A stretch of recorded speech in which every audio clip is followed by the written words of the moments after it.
This morning, our very special guest is Jazzmine Magloire. Jazzmine is a life coach, a mom, a wife, and she's part of Mourning Glory. It's a conference coming up this weekend at Christ Community Church. Good morning, Jazzmine. Good morning, Fred. So fabulous to have you here. Anybody you want to say hi to? Yes, I'd like to say hi to my lovely husband, Matthew Magloire, my kids, Jacob, Izzy, and JP, my pastors, and my friend Mary, that this conference wouldn't be possible without her. So we're going to talk about Mourning Glory. We're going to talk about the conference coming up this weekend at Christ Church. But first, I want to talk a little bit about your experience that has led you to talk about grief. Tell us about that. Yeah, so we are a homeschool family. I've been homeschooling. I'm a pre-COVID homeschool family. I like to put that out there. And in 2021, June of 2021, we had just had our youngest son, JP. He was about 3 or 4 months at the time, and had 4 kids. And it was a regular day, as usual. Jacob was doing his schoolwork. David was doing his. Izzy was doing hers, and the baby was screaming about something, of course. And just as we were about to get ready to leave that day to meet up with some friends to end our school year, Jacob said that there was something wrong with David. I wasn't sure what it was, and what we discovered that day was David, who was only 12 years old, had taken his own life. That day changed everything in so many ways.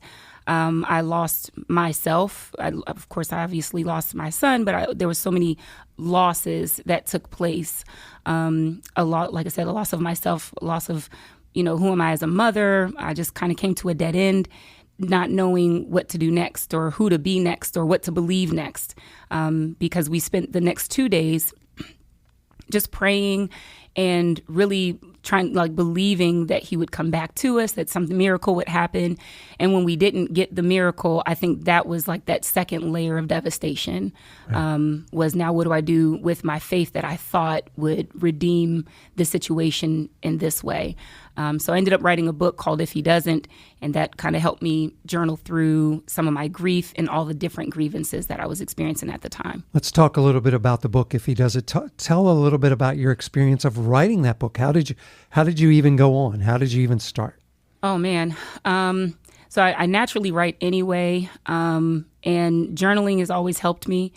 And then got connected with a publisher, and I took it to my husband. My husband was like, if this will help you heal, because even he knew, he was like, my wife is not who she used to be. Right. And he wanted to do anything that could get me to be the woman that he married, Yeah. And so he was like, let's do it, let's write. And so the writing process was very healing for me, because I started hitting some things that I didn't know was bothering me, that I even needed healing from. It also forced me to face some things. So when I thought I believed something before I wrote it, I was like, do I really believe that? So it made me ask questions to myself. I ended up having tons of conversation with the Lord. It was almost like, to me, like the book of Job, where Job is having a conversation with God. And I wish I could say that I was like this faithful Christian. I was like, yay. Yeah, I did it. Yeah, I was faithful the whole time. I knew the answers. And it's certainly more like a book that gets in the ditch with people. It's not a book of answers, but it's something that I feel like resonates with anybody who has suffered a major disappointment. And I love that you want to reach out from your own hurt and your own grieving process to help others through that process. That's led you to be a life coach, to be a speaker. Tell us a little bit about that and how that came to be. Yeah, so I was life coaching before we lost David. I wanted to be the raw life coach, somebody that was just like, hyper optimism and you can do it. And I definitely had a taste of that. When I lost David, I didn't know what type of coach to be. I was like, I probably shouldn't even be doing this anymore. But there were, a group of friends and clients kept coming. And I noticed that I listened differently. I listened more deeply. I listened more intently. I listened beyond what somebody's words would say, and I would listen to what they might be trying to wrap their words around. And I could feel more deeply as well. So I feel like my coaching became more rich. My relationship with the Lord was more richly enriched, to use a better word, I guess. But it just, everything became deeper and the lens all shifted and changed. So I tend to coach more around grief. And sometimes people have hidden grief. I've seen people come to me that didn't know that they were grieving, and it showed up as anxiety. And when we got to the bottom of it, it was unresolved grief. And it's also led you to have this conference coming up this Saturday. Tell us about the conference. Yes, absolutely. So this conference is not just for people who have lost a loved one, but grief takes on so many different forms. Grief through betrayal in relationships, that could be in the form of divorce. Maybe you thought that your life was going to look one way, and it doesn't now, the way you thought your family would be. So we have people that are speaking about finances, that are speaking about infertility, childhood trauma. The list goes on. So we'll have vendors there that'll be selling their books and their resources. And it's from 9 a.m. to 3:30 p.m. at Christ Community Church here in Pennsylvania. And do folks need tickets or need to make reservations to come? Yes, you will need a ticket. If you go to my website, jazzminemagloire.com, you'll be able to register for a ticket there. We are also allowing people to come and do walk-ins as well. You can get a ticket. If you're not sure if you can clear your schedule, feel free to walk in and we'll make sure we get you squared away. It's all happening this Saturday at Christ Community Church, jazzminemagloire.com. I'm imagining the book is available there too, your book? Yes. If folks are interested in that? Yes, sir. The book, it will be on site as well as available on Amazon. It's also available on audio. This morning, our very special guest, wife, mom, certified life coach, author, and conference director, I guess you could say, Jazzmine Magloire. Good morning again, Jazzmine. Good morning again, Fred. So wonderful to have you and your husband, Matthew, with us, coming all the way from Frederick, Maryland. Mm-hmm. Amazing. You're here because of something tragic that happened in your life. Share with our listeners what that is. Yeah, so in June 2021, we lost our dear David. He was only 12 years old.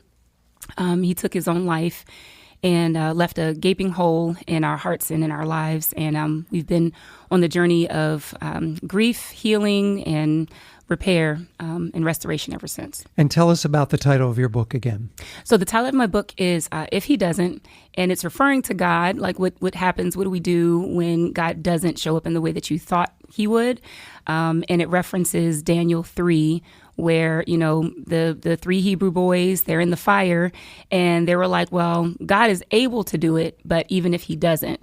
And that's where the title of the book comes from. And writing that book and going through this experience has led you to have this conference this weekend. Tell us all about Saturday's conference. Yeah, so Saturday we're having a conference called Mourning Glory, Life Doesn't End Here.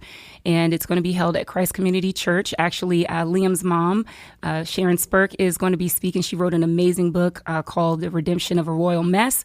And we're going to have a variety of speakers that share about the way that grief shows up. It shows up in many different ways.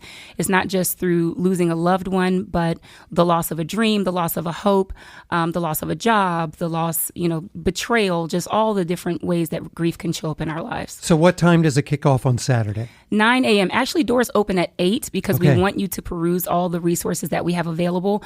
Lots of books, lots of warm hearts that you can speak to. People will pray with you, hug you, and just listen to your story. So doors open at 8. And if you don't have a ticket prior to, we are accepting walk-ins. And so what does the day look like once you get there and you're there and you peruse and meet people? What happens at 9 o'clock and the rest of the day? Yes, so it's going to be amazing. I'm really looking forward to it. So we're going to have some activities. There's going to be round tables because we want this to be conversational. I don't want people to leave just with more information in their head, but with a feeling. The worst thing that you can feel in your grief is alone. Right. And that's a feeling. It's not a thought, right? It's something that you feel. So we don't want people to leave feeling alone. We want them to feel like, man, I had a community and I felt support. So after each speaker, we're going to have discussions after each speaker that cover, that cover a variety, like I said, of relationship or infertility or childhood trauma. And my husband and a dear friend of ours is going to be speaking on men mourning and moving forward. Because one thing I learned from my husband and watching him go through this process is he needed to feel like he was moving forward. But how do you do that with a heavy heart? And as a man, right? And so men and women, we do grieve differently.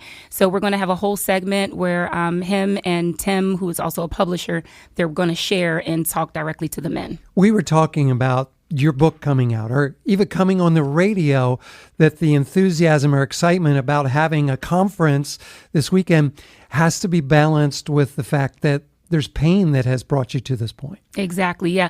We talk a lot. My husband and I talk a lot about how we hold two things in each of our hands always at the same time. And it was Ecclesiastes. That's what we're talking about on the right here. Ecclesiastes, Solomon talks about, like, he warns us about being in two extremes. Don't be so wise that you make yourself miserable, but also don't be like this drunken fool, right, where you don't care about anything. But there's some sort of harmony that in space that we have to give each part of ourselves. Your grief has a part, your sadness has a part, your anger has a part, as well as joy, as well as, right, excitement. And sometimes when you're grieving, you feel like, well, how can I be happy again? You have to give space for joy to still have a place in your life, and makes you deeply appreciate it even more. Christ Community Church is the place. It's happening Saturday.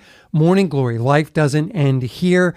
You said folks can walk in, but they can get tickets ahead of time too. How do they do that? Yes, we encourage you to get tickets ahead of time. So that way we can get a head count, because there will be food. There's a precious family that is actually a gourmet chef. She's providing breakfast and lunch, and we need that head count. So if you can go to jazzminemagloire.com and register ahead of time, that would be great. Well, it's Central Pennsylvania when you have to have food for an event. So. Right. That's why I had to mention it. Yeah, exactly. Go to Jazzmine's website. It is jazzminemagloire.com, and we'll have that if you need it. You can just email us. We can give it back to you. It's happening. Christ Community Church, an opportunity for you to hear Jazzmine speak, Liam's mom speak, and many others as well. So we invite you to check it out. Christ Community Church is the place. Jazzmine, Matthew, we loved having you here today. Awesome. Thank you so much for the opportunity. Yeah, we wish you the best for Saturday. Awesome. Thank you.